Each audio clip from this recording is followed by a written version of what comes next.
She died in agony, but when she returned, she was no longer the same.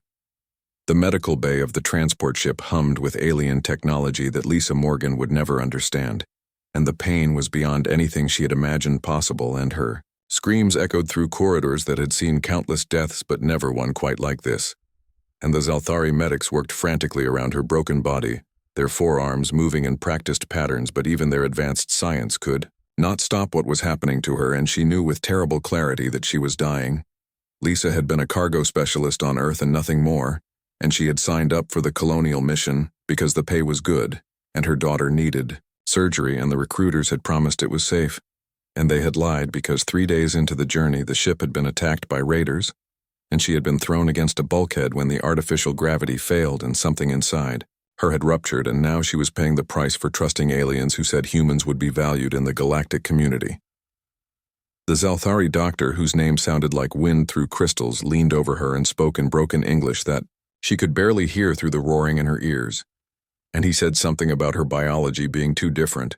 and their medicines not working on human systems, and she wanted to scream at him that she had a daughter waiting for her back home, and she could not die here in the void between stars surrounded by creatures who looked at her like she was an interesting specimen rather than a person.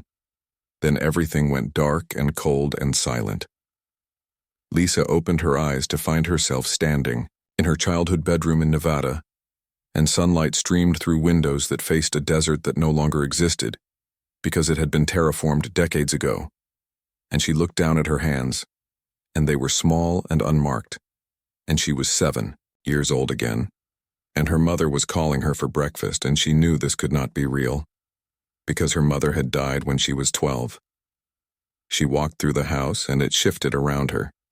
and suddenly she was in the apartment where she had raised Katie, and her daughter was 3 years old again and laughing as she played with blocks on the floor. And Lisa tried to pick her up, but her hands passed through the child like smoke, and she realized with horror that this was not heaven or an afterlife, but something else entirely, and she was not really here at all.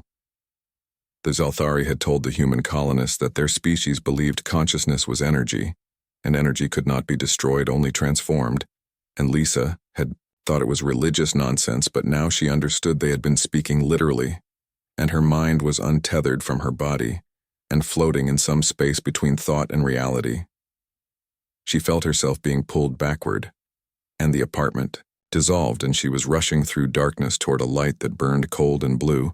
and then she slammed back into her body with force that made her gasp, and her eyes opened, and she was staring at the ceiling of the medical bay, and she was alive, but everything was wrong. The Zalthari doctor stepped back in shock and made a chittering sound that his translator rendered as impossible, and the other medics gathered around her, and she could hear them speaking in their own language now, and somehow she understood every word, though she had never learned their tongue.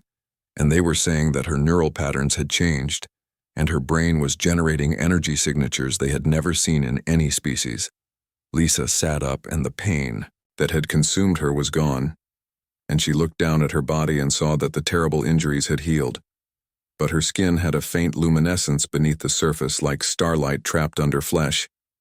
and when she touched the medical table it sparked, and the monitors nearby flickered and died. She tried to speak, but what came out was not entirely English and not entirely Zalthari, but something in between, and the words carried weight that made the air vibrate, and the doctor backed away, further, and she could see fear in his triple eyes, and she realized that whatever had happened to her in that moment of death had changed her in ways that went beyond the physical. Over the following days, Lisa discovered the extent of what she had become, and she could understand any language after hearing only a few words, and she could sense the emotions of those around her like pressure against her skin. And when she concentrated, she could make objects move with her mind, though it exhausted her and left her shaking, and the human crew avoided her because she was no longer quite human, and the aliens whispered that she had been touched by the void. The captain of the transport was a human named Paul Harris, and he had been a military officer before taking this assignment, and he called Lisa to his quarters and asked her bluntly what she was now, and she told him honestly that she did not know, but she was still herself, still the woman who needed to get home to her daughter, even if that self was wrapped in something strange and powerful. Paul studied her for a long moment and then nodded and said that the galaxy was full of things humans did not understand yet, and she was one of them now, and he would not abandon her. But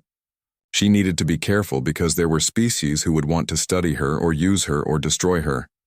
Out of fear, Lisa agreed, and she spent the rest of the journey learning to control her new abilities, and she found she could heal small wounds on others by touching them, and she could sense danger before it arrived.